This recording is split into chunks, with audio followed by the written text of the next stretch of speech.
Ibu. Ibu kalian jangan pun habis. Kalau gue nanti bisa nama istri. Nyambutun ubus. Sifatun ubus. Bapak Tuan Guru lalu gede Khairul Fatihin, seluruh zuriat Maulana Syekh Tuan Guru Zainuddin Abdul Majid, dan para sesepuh, para ulama, para masyayikh lainnya yang diberkahi oleh Allah Subhanahu wa taala, dan semua keluarga besar jamaah dan aktivis warga Nahdlatul Wathon yang insya Allah diberkahi oleh Allah Subhanahu wa taala.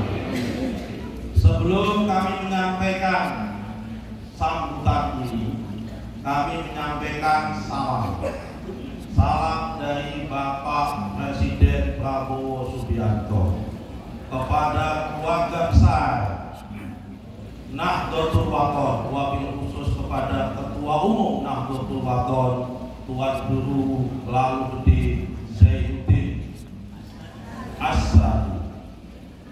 Tolong sampaikan salam pada beliau minta maaf tidak bisa hadir, dan insya Allah kami diminta untuk mewakili sambutan dalam acara Lahir atau hari jadi. Bapak-bapak, ibu-ibu sekalian yang kami hormati, pertama-tama kami mengucapkan selamat hari jadi Nahdlatul Wathon ke-72. Wa amma zabadu jufa'a wa amma ma yanfa'un nas fayamkusu fil ardi.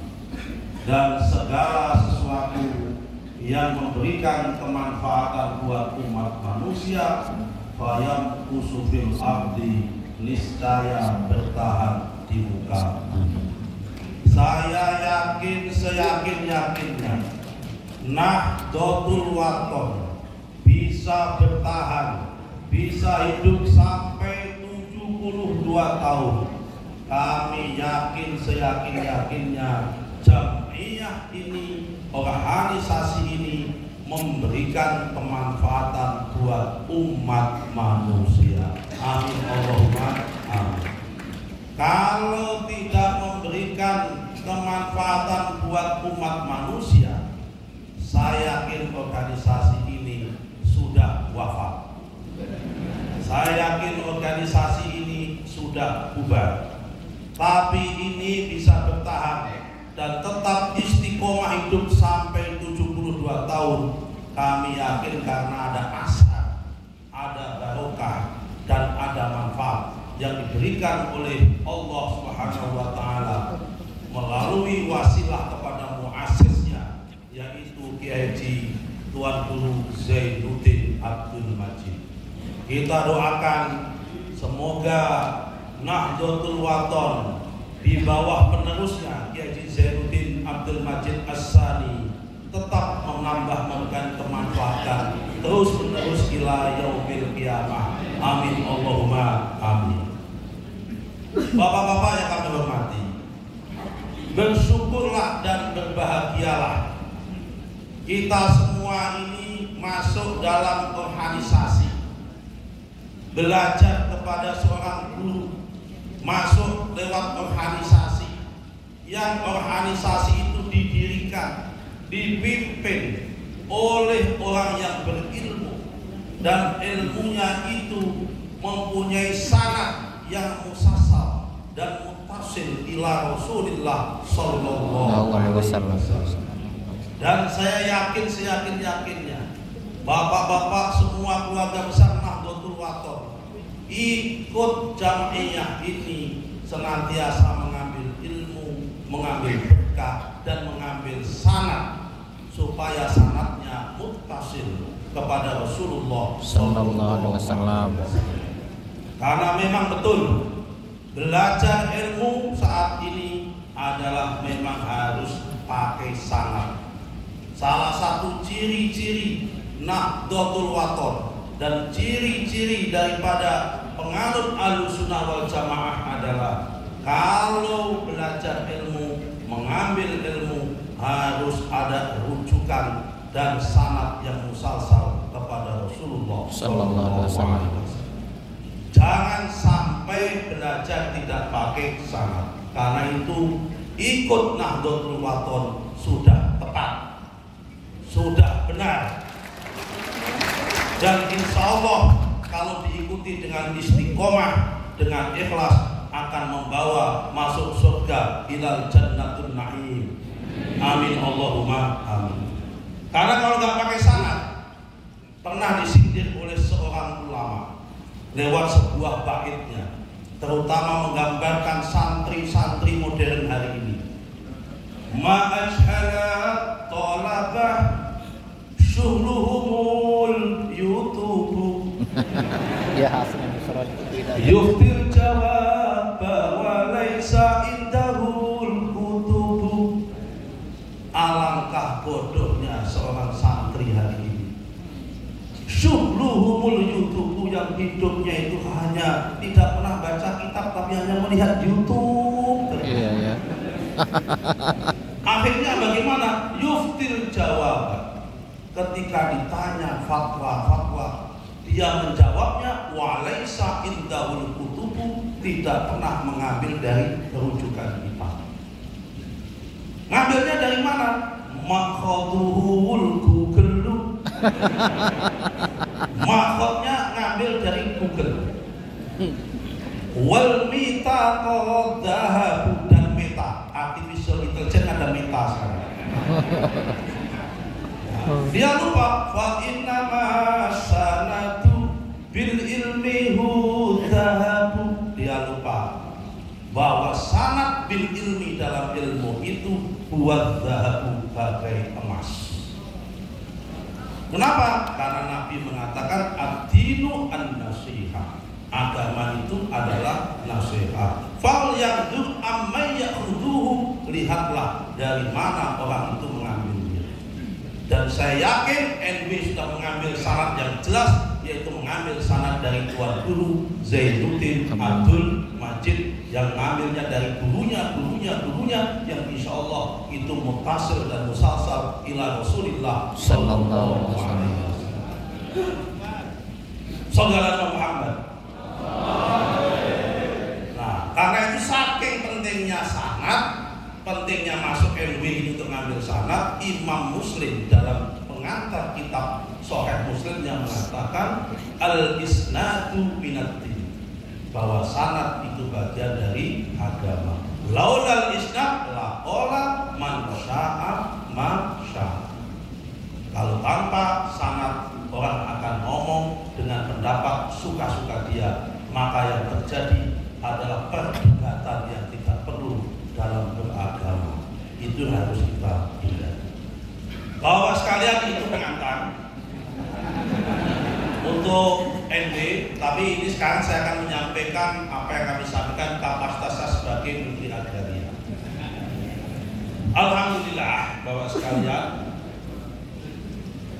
di dalam Al-Quran itu kan ayatnya ada 666 ayat, 6.666 ayat. Ada dalam sebuah kitab yang saya lupa judulnya, saya dapat dari Gus Koyum Abdul Mansur. Ayat Al-Quran yang mengutip tentang tanah itu ada 483 ayat. Karena ini menterinya Menteri Pertanahan. Yang dikutip adalah ayat tentang tanah.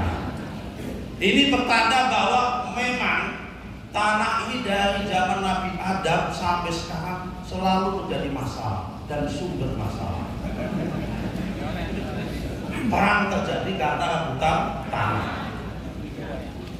Termasuk keluarga besar pecah karena rebutan tanah. Salah satu.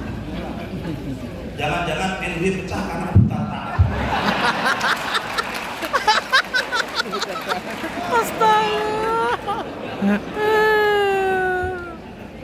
Nah, salah satu ayat yang menarik itu adalah ayat yang mengatakan wa minha khalaqnakum wa fiha nu'idukum wa minha nukhrijukum taratan. Dari tanahlah kalian aku ciptakan, ya. dalam tanahlah aku kembalikan, ya. Dan dari tanah pula aku bangkitkan lagi, aku dimunculkan lagi dalam kehidupan yang berbeda-beda. Tiga agama samawi, Yahudi, Nasrani, Islam punya pendapat yang sama, bahwa manusia diciptakan dari tanah, dikembalikan dari tanah. Karena manusia ini diciptakan dari tanah dan bentuknya manusia kan beda-beda. Saya yakin dulu juga diciptakan dari tanah yang beda-beda juga. Kalau kayak istrinya Pak Iqbal ini udah cantik, kalau diajak ke luar negeri kan dulunya pernah jadi dubes kan. Kalau tugas ke luar negeri itu selalu belanja terus, beli tas, beli sepatu gitu. Dan ibu-ibu yang lain hobinya belanja gitu. Kalau pergi umroh atau haji beli gelang yang banyak gitu. Saya yakin dulu ini ibu-ibu itu tercipta dari tanah pasar.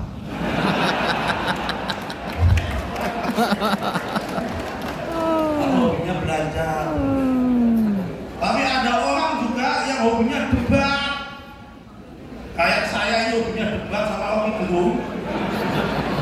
Ini jangan-jangan dulu terbuat dari tanah sengketa ya.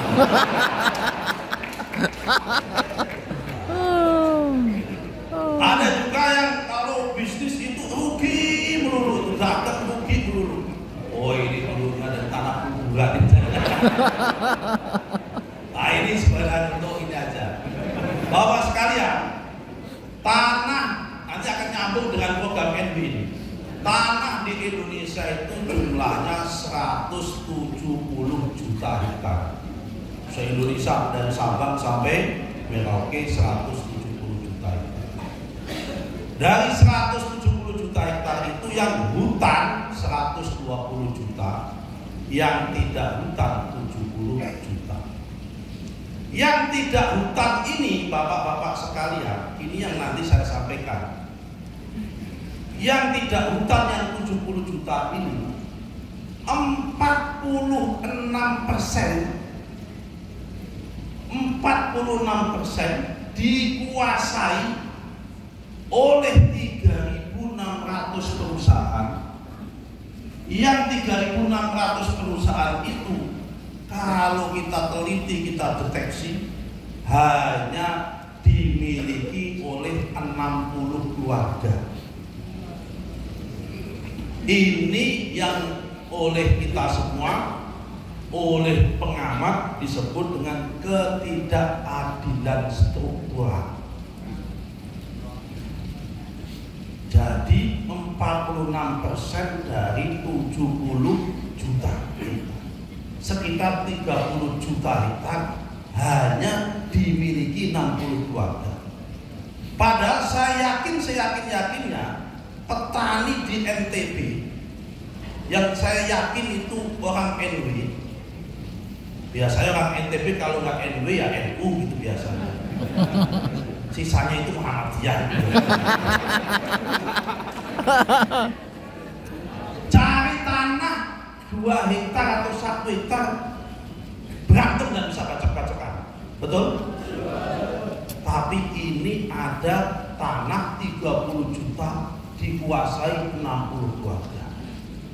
Ada satu keluarga yang menguasai tanah sampai 1,8 juta hektar. Nah, saya dipanggil oleh Bapak Presiden,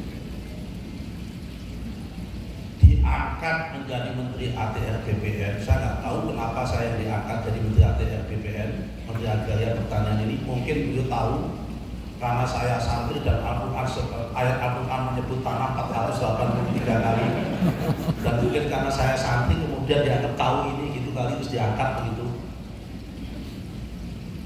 Tolong tata ulang sistem pembagian dan pengelolaan hak guna tanah ini, baik bentuknya hak guna usaha maupun hak guna bangunan, dengan mengedepankan 3 prinsip. Prinsip pertama adalah prinsip keadilan. Prinsip kedua adalah prinsip pemerataan. Prinsip ketiga adalah prinsip kesinambungan ekonomi. Terhadap 3 prinsip ini kami terjemahkan. Kesinambungan ekonomi artinya yang sudah kadung ada jangan dimatikan, tapi jangan ditambah. Kecuali kalau Pak Iqbal mau nambah lain-lain, monggo. Yang sudah ada tapi kecil, usahakan supaya berkembang. Yang belum punya sama sekali, tolong carikan tanah supaya bersangkutan bisa punya kesempatan untuk berusaha. Ini pesan beliau. Di Indonesia ini masih banyak tanah-tanah negara yang terlantar, yang belum ditanami apapun. Karena itu saya gembira tadi menyaksikan MOU antara PBNW dengan Gubernur NTB dalam rangka ketahanan pangan, ingin membuat gerakan NW menanam. Ini Nahdlatul Wathon, bukan Nusron Wahid menanam. Ya kan, kalau NW Nusron Wahid ingin menanam benih-benih saja. Ya kan, tapi tidak benih di NTB, benih di tempat yang lain. Nanti kita komunikasi. Tugas kami sebagai negara demi ketahanan pangan, tanah-tanah yang sudah dikuasai orang lebih dari 5 tahun, lebih dari 10 tahun yang tidak digunakan, kita cabut izinnya dan selanjutnya kita diskusi dengan PBNW. Siapa tahu ada petani-petani NW, pengusaha-pengusaha NW yang bersedia untuk apa? Supaya ada keadilan dan ada pemerataan. Ini bukti bahwa pemerintah hari ini di bawah Bapak Presiden Prabowo Subianto mempunyai komitmen yang kuat untuk mengatasi kemiskinan dan komitmen yang kuat untuk mengurangi kesenjangan ekonomi dan menciptakan keadilan. Kami sudah MOU dengan PBNU. Kami sudah MOU dengan PP Muhammadiyah. Kami sudah MOU dengan Persis, dengan PUI. Nah, kalau NW ingin partisipasi, kami syukur alhamdulillah dan senang hati. Kenapa? Karena di Indonesia ini besar, di dalam Indonesia mayoritas umat Islam. Dan di dalam bangunan umat Islam itu di dalamnya ada Nahdlatul Wathon. Karena itu Nahdlatul Wathon tidak boleh ditinggal dalam gerbong pembangunan bangsa Indonesia. Apalagi ketua kemarin masuk tim sukses, masa ditinggal. Karena itu harus sama-sama bersama kekuatan yang lain. Semua sudah kita ajak, MUI sudah kita ajak. Nah, nanti kita bicara khusus. Jangan, kalau tadi tahu saya ada gerakan menanam, kita ingin MOU juga dengan MUI. Tapi karena belum dikasih tahu, ya sudah. Saya niatnya datang sini silaturahmi. Saya datang sini niatnya tabarukan, jangan wa mahabbatan. Saya datang sini niatnya tabaruk dan mahabbah kepada pendiri Nahdlatul Wathon. Karena saya yakin, ya kan, pendiri Nahdlatul Wathon ini sangat ilmunya pasti ketemu dengan sangat ilmunya bapak saya dan sangat ilmunya guru-guru saya. Saya yakin itu. Kenapa? Bacaan sholawatnya sama, bacaan wiridnya sama. Saya yakin pasti akan ketemu. Tapi apalagi tadi disinggung oleh beliau tadi, Syekh siapa pidato tadi, Kiai siapa tadi, menyinggung tentang Syekh Amin Qutbi. Nah, guru-guru kita nggak punya sangat silsilah ilmu dengan Syekh Amin Qutbi ketika pada belajar di Mekah. Apalagi disinggung lagi dengan Syekh Zaini Dahlan, pasti juga ketemu. Apalagi dengan beliau Tuan Guru Jainuddin Asani, beliau belajar sama Said Abuya Said Muhammad bin Abi bin Abbas Al-Maliki. Guru-guru kami juga belajar kepada Said Muhammad bin Abi bin Abbas Al-Maliki. Sama semua. Bahkan saya setiap bulan di rumah, saya punya 2 rumah, bukan berarti 2 istri. Rumah di Kudus dan rumah di Jakarta.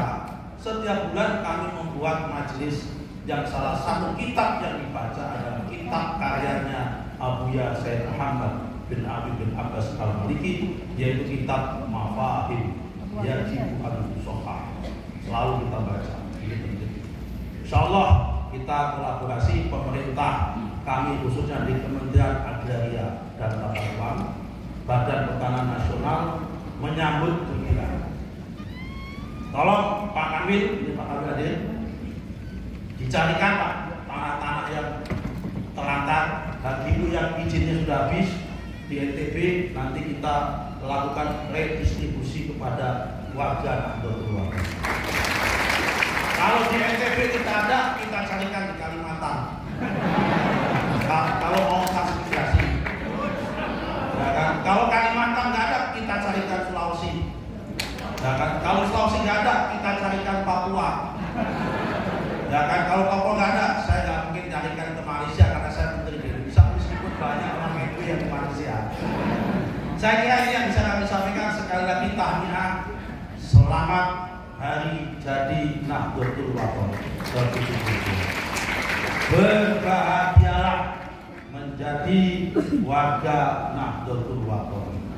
Berbahagialah menjadi bagian dari Nahdlatul Ulama, karena saya yakin Nahdlatul Ulama didirikan dengan mahabbah kepada Rasulullah, didirikan karena mempunyai asa dan spirit perjuangan yang sanatnya nyambung kepada Rasulullah SAW. Wallahul muwaffiq wal hadi fi sabilir rasyad ila sabilir rasyad. Wallahu muwaffiq ila aqwamit thariq. Fastabiqul khairat.